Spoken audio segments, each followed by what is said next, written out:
And speaking about trolls, I wanted to come back to one interesting point. So we have this one troll by the name of MC Toon, right? I think most people are familiar with him. This is something I wanted to tell Wheezy about. So, Wheezy, when you and I did a show together, it was called the 12 Smoking Guns, right? So when we did our 12 Smoking Guns video, I did a point number 13 at the end, which I call the extra point. I don't know if you remember this, Wheezy, but I was talking about Apollo 12 when they flew to the moon and then they came back. When they came back, they went straight through the heart of the Van Allen belt. I don't know if you remember that. I showed you the NASA charts. Apollo 11, 50 degree. What that means is Apollo 11 came in at a high angle, more than 30.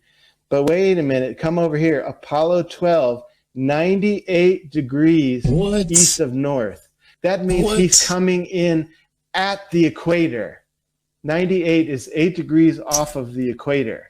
So that's the end of that discussion. The main excuse which the apologists make is that we flew around the belts, right?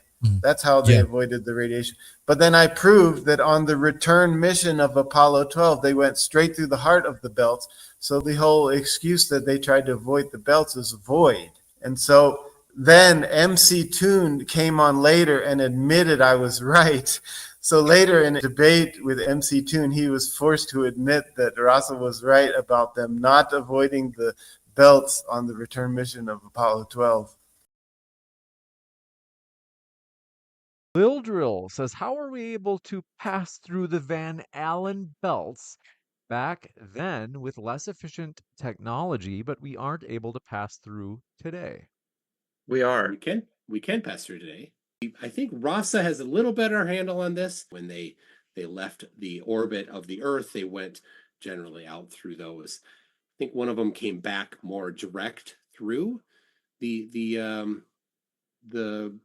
belt instead of kind of coming in through a high angle. So the whole debate about them trying to avoid the Van Allen belts is thrown out the window now. That's a nonsense debate. He already admitted I was right. They didn't try to avoid the belts. They could fly right through it on Apollo 12, so why not on any of the others?